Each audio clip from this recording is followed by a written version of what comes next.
Welcome to PG education PGTRB exam Tamil eligibility டெஸ்ட்டுக்கு 10ஆம் வகுப்பு பாடப்புத்தகத்திலேருந்து ஒரு பகுதியாக வீடியோவாக பார்த்துட்ருக்கோம். இன்றைக்கி இயல் 3 காசி காண்டம் பார்க்கலாம். இது எழுதுனது அதிவீரராம பாண்டியர். இது ஒரு பாடல்.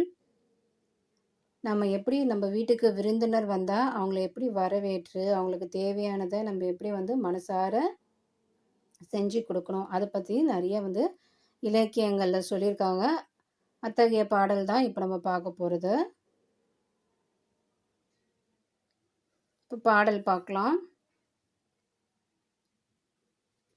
விருந்தினனாக ஒருவன் வந்து எதிரின் வியத்தல், நன்மொழி இனிது உரைத்தல், திருந்திர நோக்கல் வருக என உரைத்தல், எழுதல் முன் மகிழ்வனச் செப்பல், பொருந்து மற்ற அவன் தன் அருகுர இருத்தல், போமெனில் பின் செல்வதாதல், புரிந்த நன் முகமன் வழங்கல், இவ்வொன்பான் ஒழுக்கமும் வழிபடும் பண்பே. இதில் 9 பண்புகள் சொல்லியிருக்காங்க. நம்ம வீட்டுக்கு விருந்தினர் வந்தால் அவங்கள எப்படியெல்லாம் நம்ம பார்த்து கவனிச்சுக்கணும்னு சொல்லிட்டு 9 பண்புகள் சொல்லியிருக்காங்க. அந்த 9 பண்புகள் தான் ஒரு நம்ம இல்லறத்தில் வாழ்கிறதுக்கு ஒரு ஒழுக்கமான முறைன்னு சொல்கிறாங்க. இப்போ அதை என்னென்னு பார்க்கலாம். விருந்தினராக ஒருவன் வந்து எதிரின் வியத்தல். நம்ம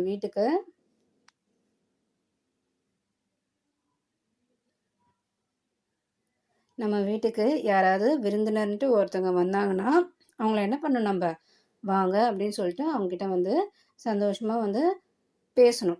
அப்படியே வியந்து பார்க்கணும்.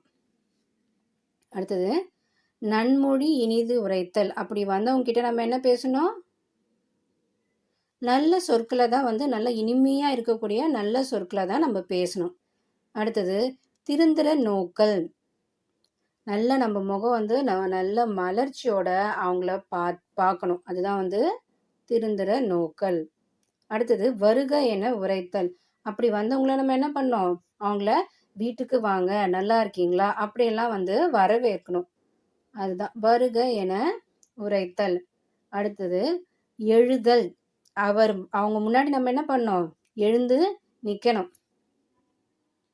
அடுத்தது முன் மகிழ்வன செப்பல். அவங்களுக்கு முன்னாடி எந்திரிச்சு நின்றுட்டு நம்ம என்ன பண்ணோம், அவங்களுடைய மனசு மகிழும்படி நம்ம பேசணும். அதுதான் முன் மகிழ்வன செப்பல். செப்பல்னா சொல்லணும் நம்ம. அடுத்தது பொருந்து மற்ற அவன் தன் அருகுர இருத்தல். நம்ம வீட்டுக்கு வந்தவங்க கிட்ட நம்ம என்ன பண்ணோம், அவங்க பக்கத்திலேயே உட்கார்ந்து நாம பேசணும். அடுத்தது போமெனின் பின் செல்வதாதல். அவங்க இங்கிருந்து நம்ம வீட்டில இருந்து கிளம்புறாங்கன்னா அப்போ என்ன பண்ணோம், நம்ம வெளியே அந்த வாசல் கதவு வெளியே அவங்கள வழி அனுப்பி விடுறதுக்காக வெளியே வரணும். அதுதான் போமெனின் பின் செல்வதாதல்.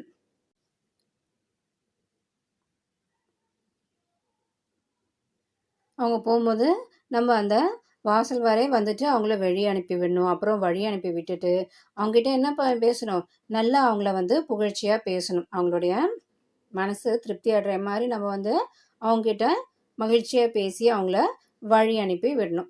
இதுதான் 9 ஒழுக்கங்கள்னு சொல்லியிருக்காங்க. என்னென்னது, நம்ம வீட்டுக்கு விருந்தினர் வந்தால் அவங்கள வியந்து உரைத்தல், அதுதான் வியத்தல்னு கொடுத்துருக்கு. அடுத்தது நன்மொழி இனிது உரைத்தல். ஃபஸ்ட்டு வியத்தல், அடுத்தது உரைத்தல், அப்புறம் திருந்திர நோக்கல். அவங்கள என்ன பண்ணணும், அவங்க எதிரில் நின்றுட்டு நம்ம பேசணும். அப்புறம் வருக என உரைத்தல், அப்புறம் வாங்கன்னு சொல்லணும். அப்புறம் என்ன பண்ணணும், அவங்க எதிரில் நிற்கணும் நம்ம. அப்புறம் நல்லா மகிழ்ச்சிகரமான சொற்களை நம்ம பேசணும். அடுத்தது அவங்களுடைய அருகில் போய் அமர்ந்துக்கணும். அடுத்தது அவங்க போகும்போது என்ன பண்ணணும், பின்னாடி போயிட்டு வாசல் வரை வழி அனுப்பி விடணும். அப்படி வழி அனுப்பும் போது அவங்ககிட்ட நல்லா இனிமையாக அவங்கள புகழ்ந்து பேசுகிற மாதிரி சொற்களை நம்ம பேசணும். மொத்தம் 9. இதுதான் 9 ஒழுக்கங்கள்னு சொல்கிறாங்க.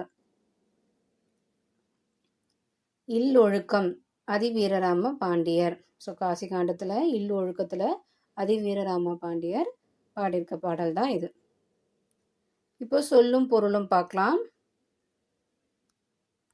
எதிரின்னா வந்தால், திருந்திர நோக்கல்னா மகிழ்ச்சியாக பார்த்தல், செப்பல்னா கூர்தல், அருகுருனா பக்கத்தில், முகமன்னா ஒருவரை நலம் வினவி கூறும் விருந்தோம்பல் சொற்கள். அடுத்தது இலக்கண குறிப்பு பார்க்கலாம். நன்மொழினா பண்பு தொகை. வியத்தல், நோக்கல், உரைத்தல், எழுதல், செப்பல், இருத்தல், வழங்கல் இது எல்லாமே தொழில் பெயர்கள். அடுத்தது வந்துனா வினையச்சம்.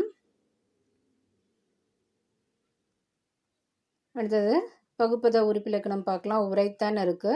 உரை கூட்டல் இத்து இப்படி பிரிக்கணும். பிரிச்சுட்டு உரைனா பகுதி, அதுக்கு அடுத்தது இத்து சந்தி.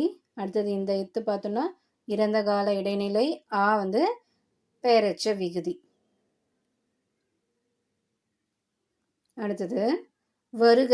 வருகன்னா வா கூட்டல் கன்னு பிரிச்சுக்கிறாங்க. அப்போ வான்றது பகுதி. அடுத்தது கான்னா வியங்கோல் வினைமுற்று விகுதி. இங்க ஒரு பாடல் கொடுத்துருக்கு. இந்த பாடல்ல ஒப்புடன் முகம் மலர்ந்தே உபசரித்து உண்மை பேசி உப்பிழா கூழ் இட்டாலும் உண்பதே அமிர்தமாகும். முப்பழமோடு பால் அன்னம் முகம் கடுத்து இடுவாராயின் கப்பிய பசியினோடு கடும் பசி ஆகும் தானே. விவேக சிந்தாமணியில சொல்லியிருக்காங்க. இதுல என்ன சொல்றாங்கன்னா, ஒருத்தவங்க மனசார நம்மளை வரவேற்று அவங்களுடைய முகம் நல்லா மலர்ச்சியா இருந்து நம்மளுக்கு நல்ல உபசரிப்பெல்லாம் செஞ்சு உண்மையான நல்ல சொற்களை பேசி உப்பில்லாத சாப்பாடு நம்மளுக்கு கொடுத்தாலும் தான், உப்பில்லாத கூழை நம்மளுக்கு கொடுத்தாலும் அது எப்படி இருக்கு, அவங்கள நடந்துக்கிற விதத்துல அந்த உப்பில்லாத கூழ் கூட நம்மளுக்கு அமிர்தம் போல இருக்கு. அந்த அமிர்தம் என்ன ஆகும், நம்ம உடம்புக்கும் நல்லது, அவங்க நடந்துக்கிற முறையினால நம்மளுக்கு மனசுக்கும் இனிமையா இருக்கு. அப்படிப்பட்ட கொடுத்த உப்பில்லாத சாப்பாடு கூட நம்ம இனிமையா சாப்பிட்டுடலான்னு சொல்றாங்க. ஆனா முப்பழமோடு பால் அன்னம், முப்பழம்னா என்ன சொல்லுவோம், மா, பலா, வாழை, இந்த மாதிரி பல பழங்களோட பால் சோறு, அப்புறம் நல்ல விருந்தெல்லாம் எல்லா வகையான உணவும் நம்மளுக்கு அவங்க கொடுக்குறாங்க. அப்படி கொடுக்கும் போதும் அவங்க கிட்ட ஒரு அன்பே இல்லை, முகம் சுழிச்சுக்கிட்டே கொடுக்குறாங்க, அவங்களுக்கு விருப்பமே இல்லாம இது செய்யறாங்க. அப்படின்னும் போது அவங்க எந்த மாதிரியான ரொம்பவுமே பகட்டான உணவு கொடுத்தா கூட அந்த உணவை நம்ம பார்க்கும்போது ஏற்கனவே நம்ம பசியோட இருந்திருப்போம். ஆனா இந்த மாதிரி அவங்க நம்மளுக்கு உணவு பரிமாறும் போது அந்த பசி இன்னும் கடும் பசி ஆகும் தானே அப்படின்னு சொல்றாங்க. அடுத்தது நூல்வெளி பார்க்கலாம். இந்த காசி காண்டம் பார்த்தோம்னா காசி நகரத்தின் பெருமைகளை கூறக்கூடிய நூல் தான் இது. இந்த நூல் துறவு, இல்லறம், பெண்களுக்குரிய பண்புகள், வாழ்வியல் நெறிகள், மறுவாழ்வில் அடையும் நன்மைகள், இந்த மாதிரியாக பல விஷயங்களை பாடுவதாக அமைந்த நூல் தான் இது. இந்த நூல்ல பார்த்தோம்னா இல்லொழுக்க கூறிய அப்படின்ற ஒரு பகுதியின் 17வது பாடல் தான் நமக்கு பாடப்பகுதியா இங்க கொடுத்துருக்காங்க.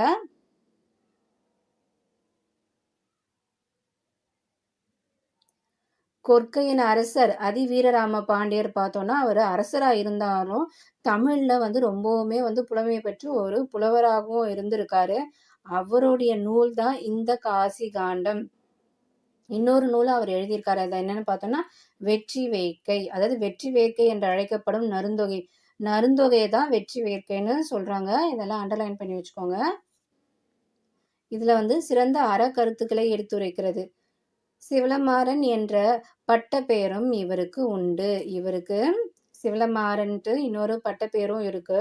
நயனடதம், லிங்க புராணம், வாயு சங்கீதை, திருக்கருவை, பதிற்று பத்தந்தாதி, கூர்ம புராணம் இதெல்லாம் இவர் இயற்றிய நூல்தான்.